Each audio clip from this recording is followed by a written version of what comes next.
when we started years ago, after What the Bleep, and people started waking up to the idea that subjective changes or subjective mind produces objective results in the external world, the most common question we got was, how do you do this? How do you make those changes? If something's going on inside of us and it's producing some result outside of us, what is that process that's going inside of us that we could begin to measure? And you know, if it happens once, it's an incident. If it happens twice, it's a coincidence. But if you start seeing it happen 3 and 4 and 5 and 6 and 7 times, now you're looking at a trend, you're looking at a pattern. And anything that's repeatable is science.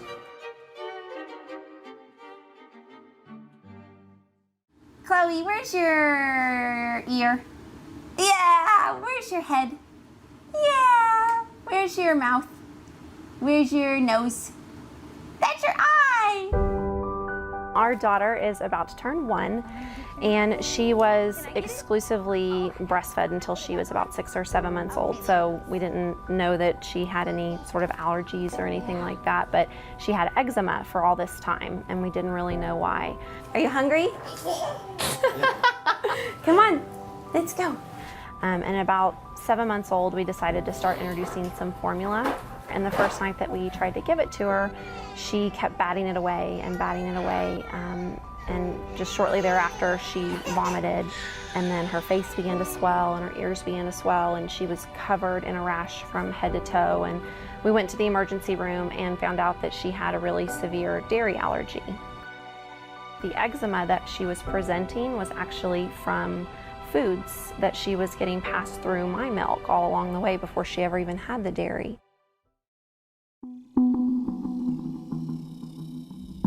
In 2007, my husband, he committed suicide in jumping off a building in Amsterdam.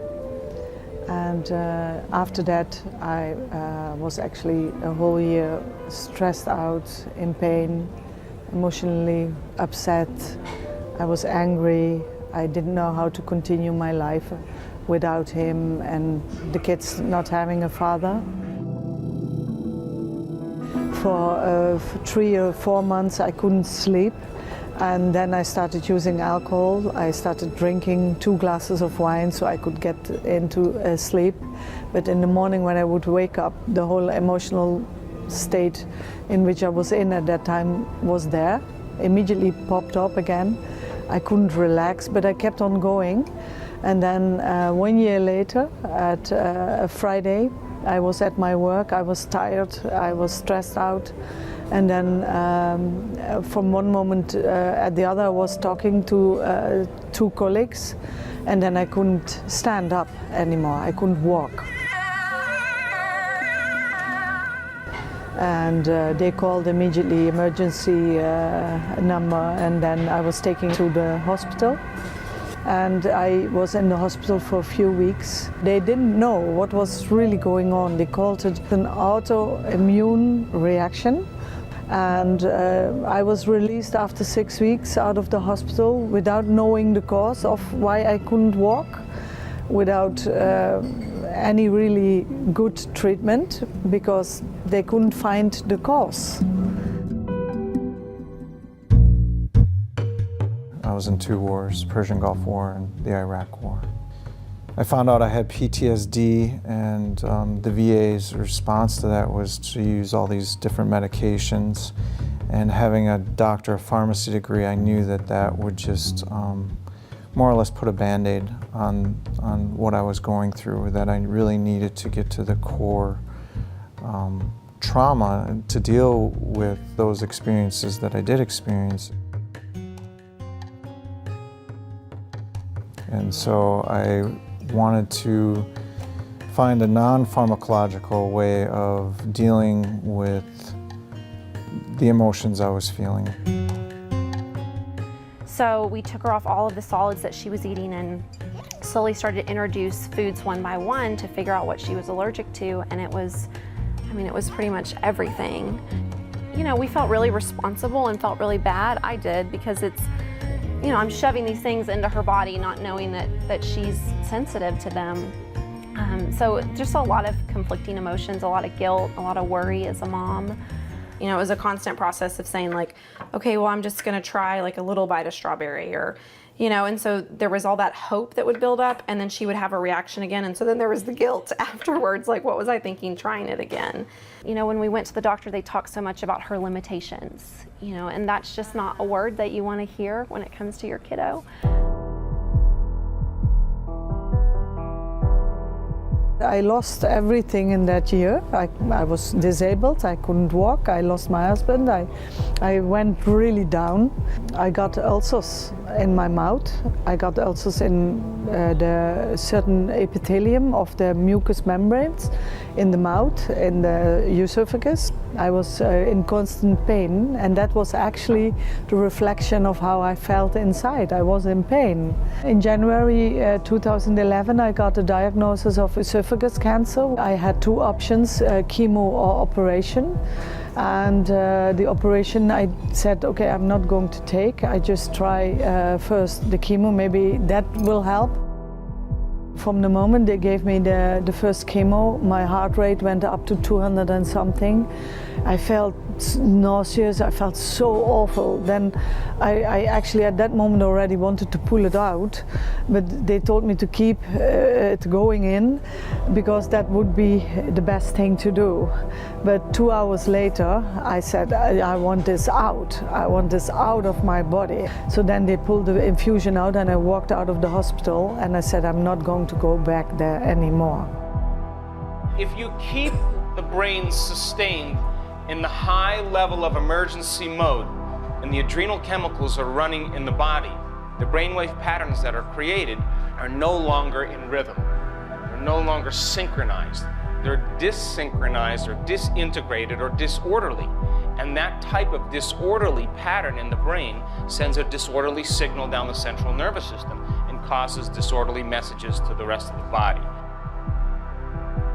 I had one huge thought since 2007. I was carrying around my husband should not have committed suicide and he should not have left his children alone.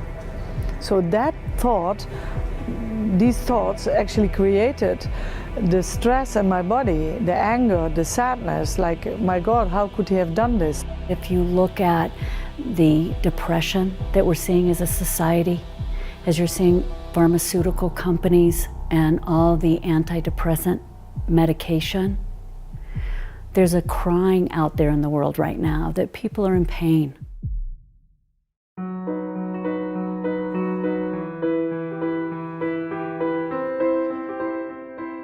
I think that transformation is teachable, and I think that a new model has to be developed.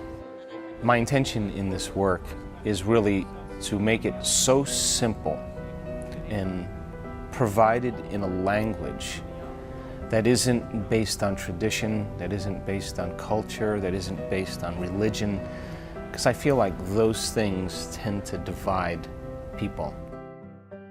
What I'd like to invite us to consider is to consider well-being as a skill.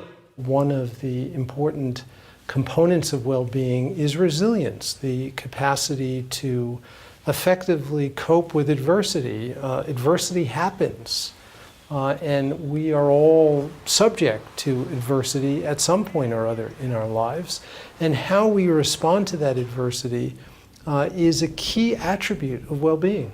So if I'm looking at resilience as being the aspect of what we'll call my ebb and flow, that I have the ability just naturally to flow in the river. You naturally go around the rock. You naturally flow into this tributary. And it turns out that we can actually learn to become more resilient. We can learn to recover more quickly from a stressful event.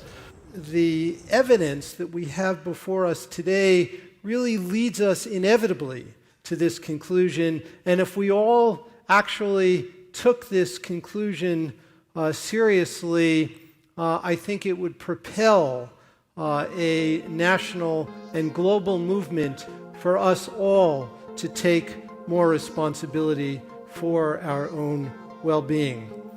We are going to start at 6 o'clock in the morning. You could sleep in at home. Bring your body here. You'll be so happy that you did. And always remember, when you wake up in the morning at 5 or 5:15 or 5:30, everything that your mind is telling you is a lie. Just remember that. It's all a lie.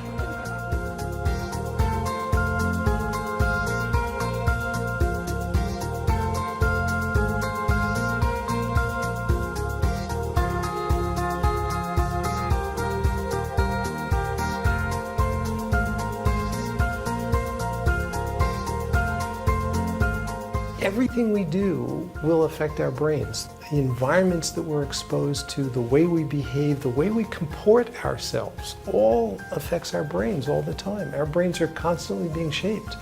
And if we take more responsibility for the shaping of our brains, if we instill qualities of equanimity and of generosity and of kindness, our brains will change because we adopt these mental habits.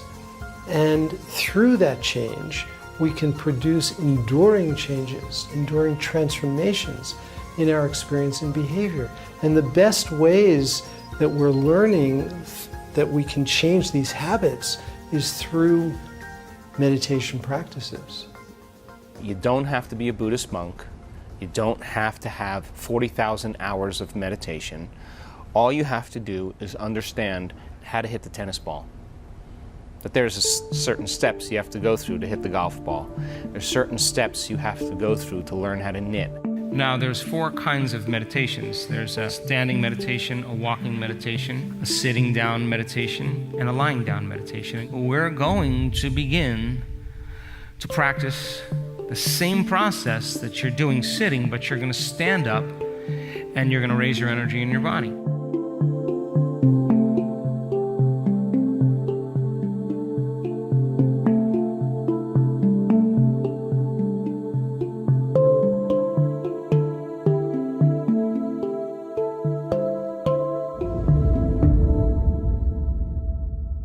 When I first heard about meditation, I didn't believe that that would work for me because I had these ADD, hypervigilant tendencies. My alma mater, the University of Wisconsin, showed brain scans from the Buddhist monks and how they actually had a control study where they brought individuals off the street and showed them that they could de-stress and calm. When I first met His Holiness the Dalai Lama in 1992, he challenged me and he said, look, we being scientists have been using the tools of modern neuroscience to study qualities like fear and anxiety and depression.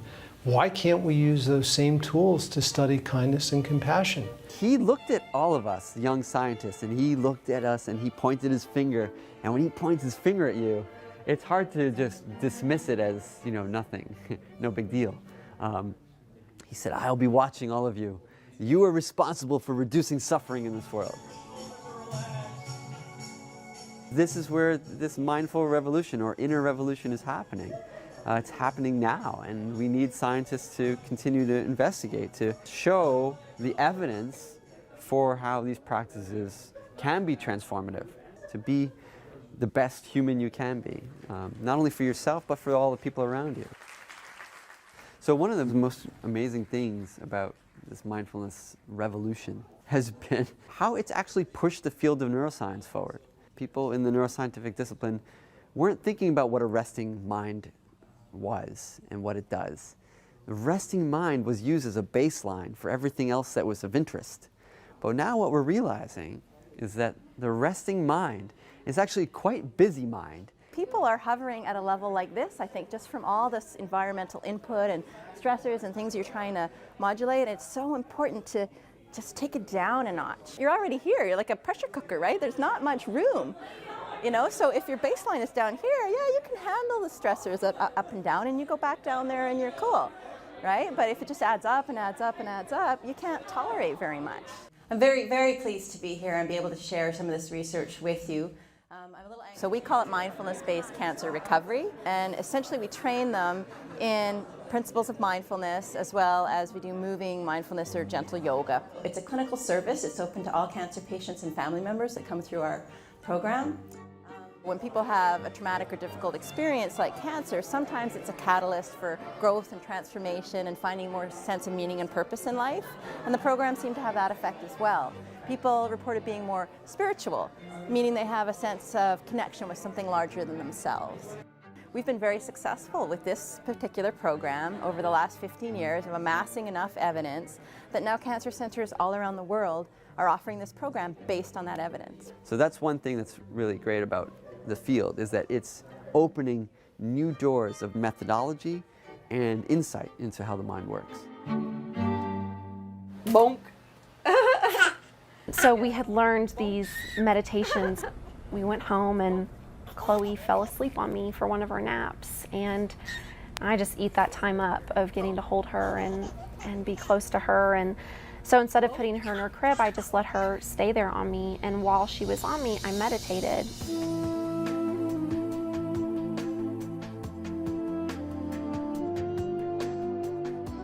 And I really just got into this overwhelming state of love. I didn't even start with the intention of thinking, oh, I'm going to heal my daughter.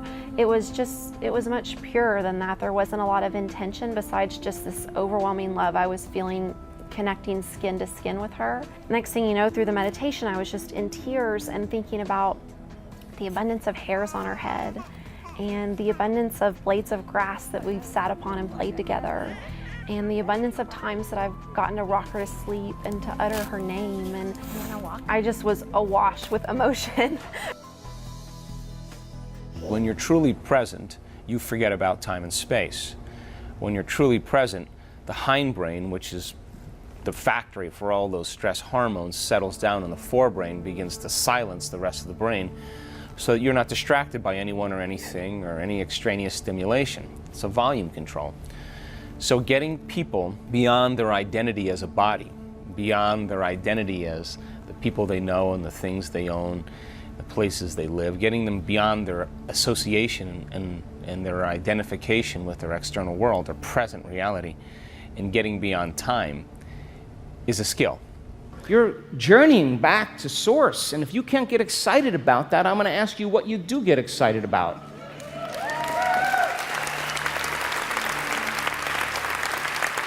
The same level of mind that you've been living from every single day in your conscious and unconscious reactions to your external world is not the mind that's going to produce transformation in this room.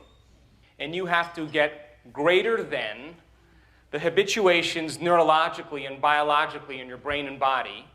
You have to transcend your identity that's connected to your external world, and you have to literally lose track of time. And I call it digging deep because you reach a point where you've hit a wall. You reach a point where you're caught in a neural circuit that's going around, and you can't address it from the circuit. You can't change a computer program by being the computer program, can you? You have to get into the operating system, and you need an operator to change the program. And that operator is not your body. The operator is not the program. The operator is not the ego. So when we drop into meditation, we drop the body, we drop the physical. We go into that deep subconscious mind, the operating system.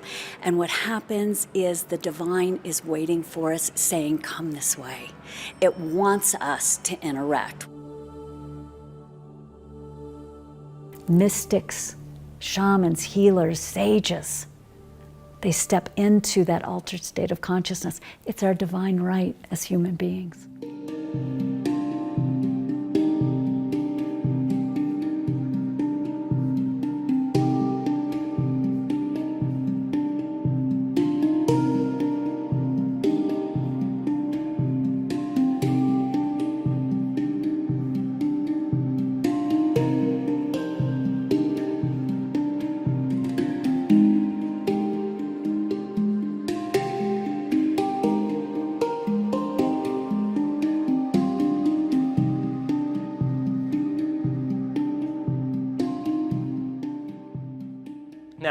We will be randomly selecting people in real time for meditations where we'll pull you out and we'll say, it's time for you to get your brain mapped. And we're going to measure your brain in real time during a meditation.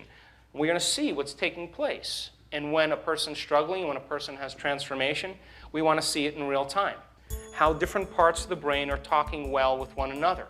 How the front is talking to the back, how the left is talking to the right, how different compartments are all of a sudden synchronizing and holding hands, and what syncs together links together.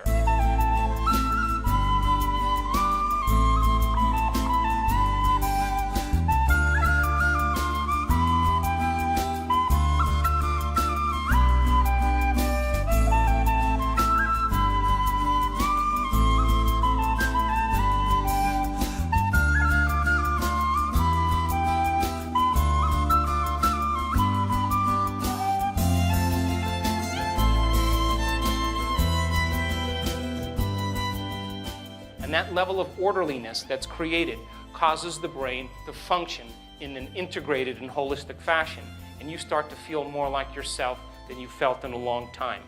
And that level of coherence sends a very organized signal down your central nervous system, and all of a sudden, all other systems begin to organize themselves as well.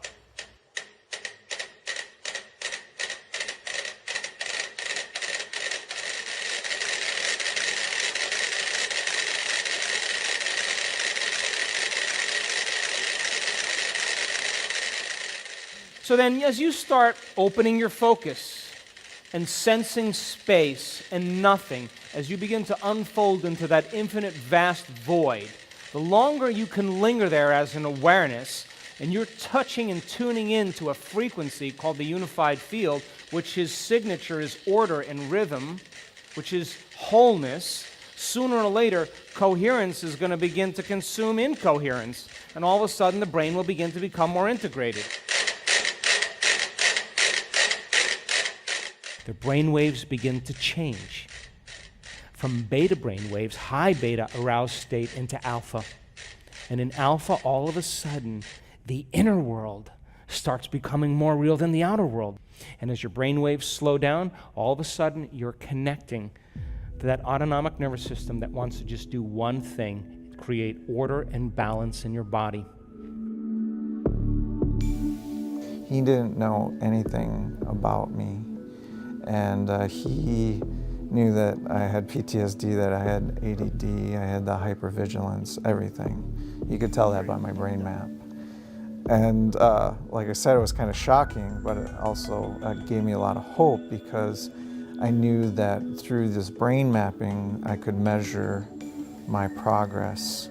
And I actually had the objective measurements. The brain maps showed me I could actually go into my meditations and use that information in my meditations to help starting to heal myself. And all of a sudden you see the front of the brain talking to the back of the brain. We've seen this so many times. You see the right side of the brain talking to the left side of the brain. And all of a sudden you see the brain starting to move into a more holistic state. And those brain waves become highly coherent. When that happens, that energy moves right into the heart. And all of a sudden, the person starts to feel connected to something greater. I made a decision to start meditating daily, and I started the work first on my own, and then I started talking with people about it, and they were supporting me. I would start meditating in the evening around 9:30, and then I would sit with it till I really felt I'm whole, I'm having more energy, I'm joyful, I'm a happy person, I can do this, it will work. All these changes that I had to tell myself. If not the chemo, then why not try to heal myself? So we're stepping into the practicum, right? And the skill, and it's one thing to study rodents in a changing environment. It's another thing studying people changing their internal states and being able to sustain those internal states. So that's the practicum that leaves the philosophical behind. So if you have philosophy or theory and you initiate it, that initiation then should lead to some type of mastery or skill.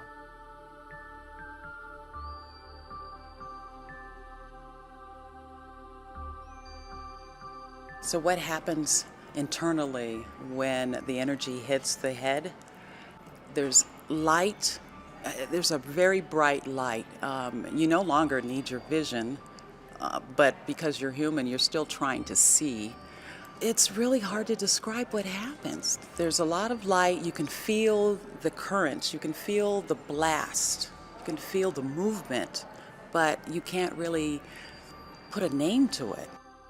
They are having an inward experience that's greater than their trauma, their diagnosis, their fear. Whatever's happening between their ears is more real than anything that's happened in their external environment. Their sympathetic nervous system has switched on, and instead of switching on like being chased by a predator, it's taking all that energy stored in the body and it's driving it up to the brain. And when it goes on, all of a sudden the brain goes into gamma and she's aroused from the inner experience. But it's not from a predator or from a danger, it's from the divine. On one hand, you feel uncomfortable because it's unfamiliar, but on another hand, it was such joy. You know that everything around you and inside you is alive and it's full of love. You know, just unconditional, beautiful love. Imagine 750 people in the room. They're overcoming themselves, and they start activating this center. Their center of oneness, their center of wholeness. And as the heart starts getting coherent and it starts creating elevated emotions like gratitude, people are feeling the emotions of their future that begin to create holism and oneness. If the environment signals the gene, and the end product of an experience in the environment is called an emotion, when you embrace these elevated emotions, you are literally selecting and instructing new genes ahead of the environment. And we are going to turn on new lights and turn off old lights, signaling new genes in new ways. During meditation, my heart just opened up. I was sobbing with joy, and I was having these waves and waves and waves of love and gratitude. I can only describe it as like a bolt, like a lightning bolt of energy arrived in my heart. Didn't come sort of up through the center or down, it just came out through my heart and up through my head. I was very conscious of the fact that I don't expect to see anything. And then all of a sudden, out of nowhere, I started feeling this weird, strange shaking all over my body, but it was getting stronger and getting stronger. And there are tears of joy rolling down their face. They are being baptized by the divine. And when that occurs, they feel so whole and so in love with life and so in love with themselves, it's impossible to want. How can you want when you feel whole? You feel like you have everything. And that's the moment the magic happens over and over again. And there is a biological, neurological, genetic upgrade in that person. And when that occurs, you will feel so connected and so whole. You no longer experience separation. Imagine the heart is in super coherence. And when that heart starts to beat in rhythm and they're sustaining it, all of a sudden that field starts to expand. That energy starts to become very coherent, like dropping a pebble in water, after pebble, and it's creating this wave. I don't know how to describe it, but it was this amazing energy just went right through me. It was this crystal blue white light that I saw. Like within seconds, my ear clears and I can hear for the first time clearly out of my ear like in 3 years. I went back to the neurologist and he said, Sue, out of the 8 lesions that you had, most of them have completely disappeared and the rest have significantly diminished. And that was in 9 months with no medical intervention. That was the first time he'd ever seen it with somebody who hadn't taken any drugs. We saw people with Parkinson's disease that had tremors, intention tremors, pill rolling, shuffling gait. Parkinson's disease is deficiency in dopamine in the brain. When there's not enough dopamine in the brain, the upper motor neurons can't communicate well with each other, and it causes involuntary tremors in the body. Try as you may to control it with your conscious mind, you can't. So then what do you see in the brain? You see all this red, which means the brain is overactivated, it's overstimulated. So then that overactivated energy in the brain is sending an overactive signal in the body, and the body is experiencing tremors or spastic paralysis. So take a look at this person 3 days later. You see much red in that brain at all? There's no drugs, there's no surgery, there's no electrodes placed in the brain. They basically change their state of being. Now, in order for that person to do that, they can't do it with their conscious mind, right? They got to get beyond their conscious mind and get into the operating system where true transformation can take place. I got a gastroscopy and it was gone. The cancer was gone. I don't know what did it, just meditated. I just was there every day with it and seeing myself like I'm a healthy person, I'm fit, I'm happy, I have a good life, I earn money again, and I'm healthy. That was my main thing, but I knew that I had to be healthy up here, and especially the emotions, because they are sometimes so strong, and the environment is also like, oh, you know, if you have cancer, the environment reacts like you have cancer, you know, and wow, and they treat you differently, and you even go and react like that. Oh, I have cancer, you know. And at one point I stopped, I told nobody anymore anything about the condition I was in. I stopped also talking about my husband's suicide because I decided to not go there anymore emotionally. And that helped me to heal myself.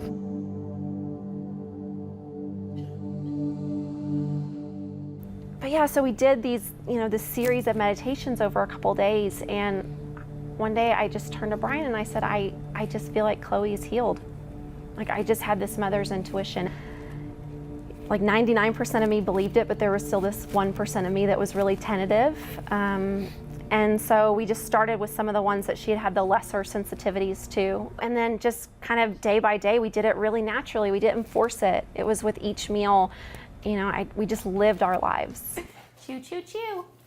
And so I tried it. I was making some like eggplant lasagna and gave her a little bit of cream sauce on my finger. And of course she loved it because it's delicious. And she kept eating more and more and more. And, I was watching, not really watching, waiting for a reaction, but just more watching, just ready to wipe away that 1% of doubt. And nothing happened.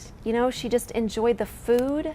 And there we were in the kitchen, a family making a meal together and eating a meal together. And it was a miracle. Drink? Wash it down? My old thinking was that all the things that happened to me, I was a victim of circumstance or of other people. We as a society as a whole, we're always stuck in the victimhood of what happened to it, and not to say that those traumas weren't bad and that they weren't hurtful, but to be able to come out to the other side and see from myself, wow, that has made me who I am today. Those traumatic experiences made me the man that I am today. I was a victimized person, and I decided to not be victimized anymore. I decided at that point I can go on living, I can heal my life, and I finally will enjoy my life again. Leo, come here, come on, good boy. In my meditations, I thank my fear, my anxiety, and I thank it for keeping me alive, but telling it today, it doesn't serve me. So that's huge in meditation, to be able to get out of myself, get out of my body, and use my brain to not give me the adrenaline rushes that I'm so used to. And of course, my body rebels. It wants those fixes. It wants that adrenaline. It wants the fear. It wants that because that's what it's used to. So using the meditation, actually visualizing what it would feel like not to have that. And so it's rewiring my brain to get into that mode instead of the mode that I've been raised in.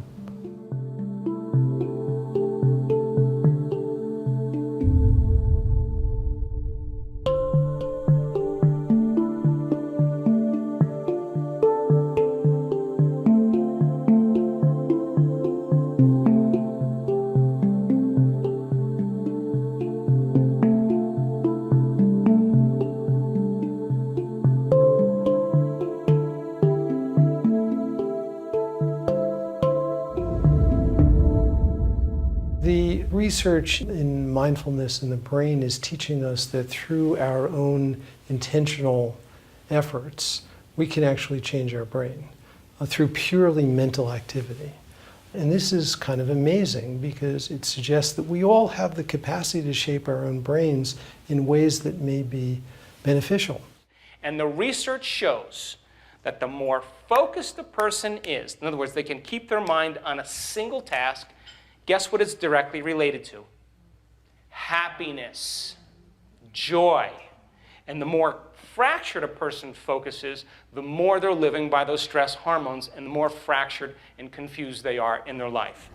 Everything that I was suffering of, which was a physical condition and emotional condition and mental condition, because it's a three-dimensional thing that's going on, is changed. Like I walk again, I have enough muscle power to walk without crutches, I bike again, I do all the things I love, I work again, I look after my kids, and I'm a happy person. Okay, let's do it. You ready? The itsy bitsy spider went up the water spout to ask the universe, what's it all about? The stars in the sky said, life is great. So the itsy bitsy spider went home to meditate. Yay! We sang the spider song! I think the coolest thing has just been the joy quotient in our lives. It's not about, you think about this process of manifestation and law of attraction, all this kind of thing, and you think about things and stuff, and I want more wealth, and I want this, and you know, we're like normal people, we want that stuff too, but it's beyond that. You know, we have just been more joyful as a family and just more present with each other and more connected. I mean, every day we are living our best lives. I mean, that's invaluable. And I wholly attribute it to this time that we're spending. We get up every morning at 5 a.m. together and we sit side by side and we spend that time in meditation before Chloe gets up. And we've gotten ourselves into this state of mind that's blissful and joyful. And we go into her room and we sing and we dance and we have this whole fun wake-up routine. Good morning, morning, morning. Good morning, good morning. It's time to start your day. And you see it in her face, you know, just to start the day like that. Imagine starting your life, right? Every day, starting your day with that much joy, with singing and dancing and hugging and connecting and smiling and just pouring your love all over one another. And to me, that's the miracle. We owe it to ourselves, you know, to go out and try it and experience it. And once you've experienced it and feel the, like Kayla was saying, the joy and the love that you can't help but have and experience, that you won't want it to stop. I've changed dramatically. You know, I went from this deep, dark depression to now having a zest for life. I am not as hypervigilant anymore. I don't use the sleeping pills that I used to. I now use meditation. Is everything rosy today? No. I have things that happen to me daily, but it's how I deal with them. And that is the key. And when you're in that state, guess what happens? You go from selfish, driven by the hormones of stress, to selfless. And all of a sudden, that heart of yours begins to open, and the innate capacity in you to give, to take care of, to nurture, to serve is who we really are.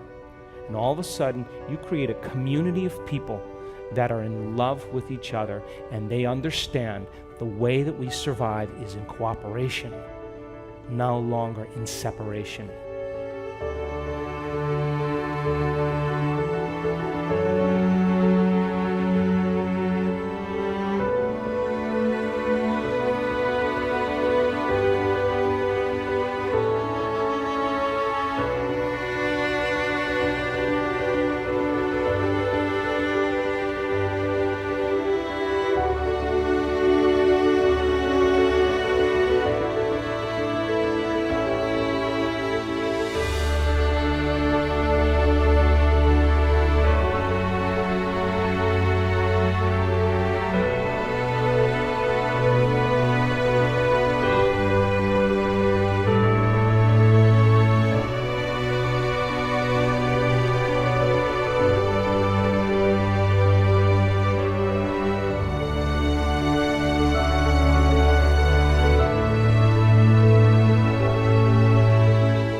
Can you turn out the light?